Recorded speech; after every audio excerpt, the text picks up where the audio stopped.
Jadi tadi ya ada beberapa tujuan yang ingin kita capai sih sebenarnya. Jadi yang pertama itu adalah kita mengenal pentingnya pengelolaan kelas untuk meningkatkan kualitas pembelajaran. Jadi saya mungkin bisa mematikan video mungkin agar lebih tidak terganggu jaringannya. Jadi yang pertama itu kenapa sih kita harus bisa membuat pengelolaan kelas yang efektif untuk meningkatkan kualitas pembelajaran? Yang pertama itu kita harus bisa yang namanya meningkatkan keterlibatan siswa.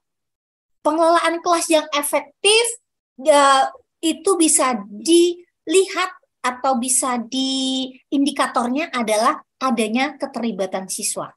Semakin banyak keterlibatan siswa dalam aktivitas proses belajar mengajar, berarti kita sudah kelas yang sudah kita kelola itu sudah efektif seperti itu. Jadi kalau di kelas gurunya yang masih monoton, gurunya yang masih menguasai kelas tersebut, tidak ada keterlibatan siswanya, tidak ada hubungan timbal balik antara siswa dengan guru, antara siswa dengan media belajarnya, itu berarti masih kurang efektif. Jadi untuk menjadi sebuah untuk indikator bahwa kelas yang kita kelola itu sudah efektif apabila ada keterlibatan siswa. Siswanya antusias dalam belajar, siswanya antusias dalam mencari sumber belajar lain. Jadi kita jangan bukan berarti siswa yang saat kita menerangkan di dalam kelas kita menerangkan bercuap-cuap dengan totalitas dan siswanya hanya dia mendengarkan, itu adalah kelas yang efektif. Bukan Bapak Ibu. Jadi kelas yang efektif apabila ada keterlibatan siswa di dalam proses pembelajarannya. Yang kedua, indikator bahwa kelasnya kita sudah efektif adalah kelasnya kita punya suasana atau iklim belajar yang kondusif, yang positif. Nah, iklim belajar yang positif seperti apa? Adanya saling menghargai, saling mendukung, ada hubungan timbal balik. Jadi di kelas yang efektif itu bukan yang kelas saat gurunya masuk langsung siswanya diam 1000 bahasa, bukan. Tapi di mana di kelas itu siswanya dan gurunya punya kesejajaran, punya kesetaraan, sama-sama saling menghargai. Jadi apalagi ini yang mungkin yang penting perlu Bapak Ibu terapkan bahwa siswa tadi jangan kita anggap mereka itu adalah orang yang di bawah kita yang memang mereka itu tidak penting kita dengarkan, tapi sebaliknya Bapak Ibu. Kita harus bisa menghargai, kita harus bisa melibatkan siswa, kita kasih kepercayaan kepada mereka seperti apa sih keinginan mereka di dalam kelas tadi.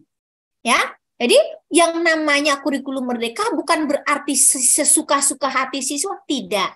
Namun kita harus bisa melibatkan siswa dalam pengambilan keputusan. Nanti akan kita bahas juga nanti di sana.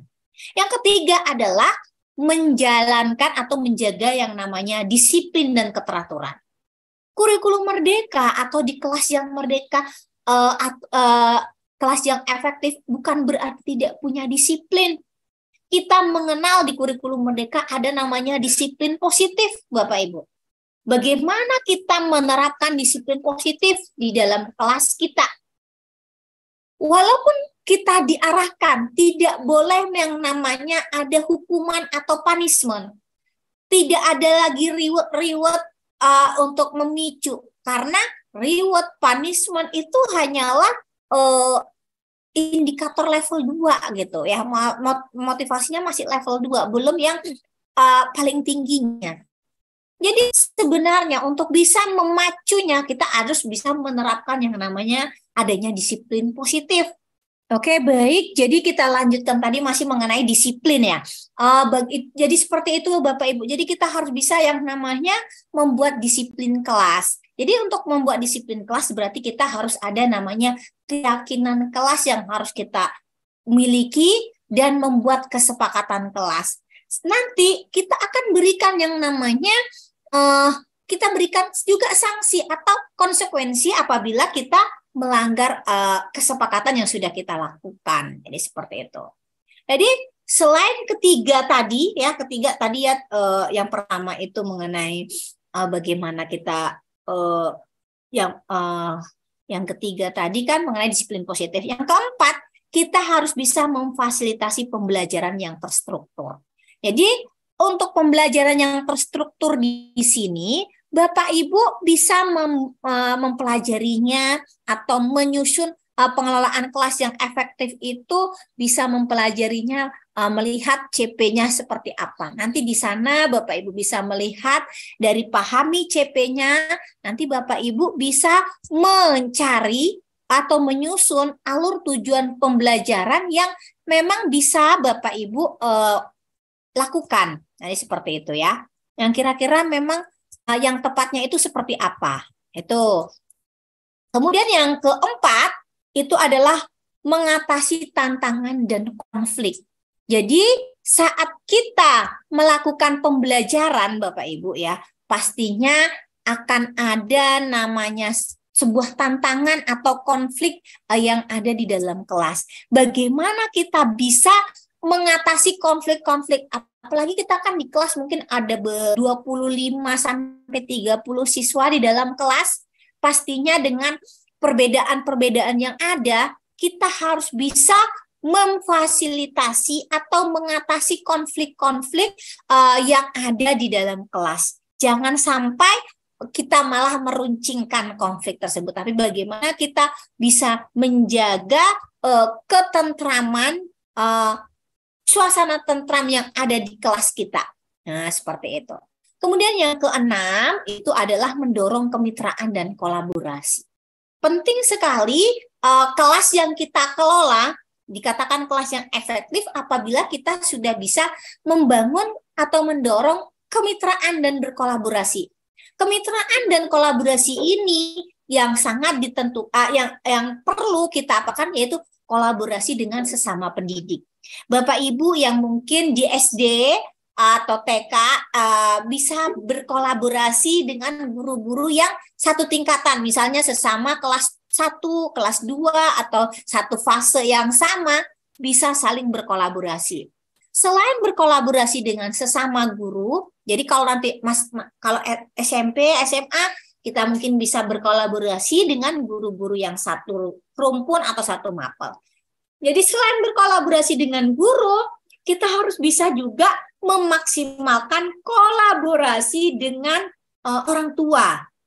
Kenapa kita harus bisa menjalin kolaborasi dengan orang tua? Nanti kita akan banyak mengkupasnya nantinya di keterlibatan orang tua ini penting untuk mengelola kelas yang efektif, karena kita perlu tahu seperti apa minat, bakat, kecenderungan siswa. Itu kita melihat bisa mewawancarai atau meminta informasi dari orang tua. Selain itu, kita bisa manfaatkan atau bisa berdayakan orang tua sebagai narasumber dalam proses pembelajaran kita. Apabila orang tuanya mungkin ada sebagai tokoh masyarakat atau mungkin sebagai dokter atau sebagai apa gitu, kita bisa arahkan, kita bisa undang mereka menjadi salah satu narasumber dalam proses pembelajaran kita. Misalnya Bapak Ibu yang sedang belajar mengenai IPA misalnya tentang makanan, misalnya tambahan makanan, bahayanya obat tambahan makanan yang pengawet misalnya, Bapak Ibu bisa mengundang orang tua siswa yang mungkin berprofesi sebagai tenaga medis, atau misalnya kalau Bapak Ibu sedang belajar mengenai mencegah perundungan atau mencegah kekerasan di dalam kelas, Bapak Ibu bisa memanggil orang tua siswa yang mungkin berprofesi sebagai polisi. Itu salah satu contoh kita mendorong atau membangun kemitraan dan berkolaborasi. Jadi itu yang sangat penting. Apalagi kalau Bapak Ibu melaksanakan pembelajaran berbasis proyek, penguatan profil pelajar Pancasila atau proyek P5, kalau Bapak Ibu panggil mereka ya, panggil narasumber, kita hadirkan narasumber, maka pembelajaran itu akan menjadi semakin lebih bermakna. Jadi seperti itu ya Bapak Ibu. kita harus bisa memfasilitasi pembelajaran terstruktur, bisa mengatasi konflik, mendorong kemitraan, tadi ada pelaksanaan disiplin positif, ada bisa melibatkan siswa dalam pembelajaran yang terlibat aktif, dan seterusnya.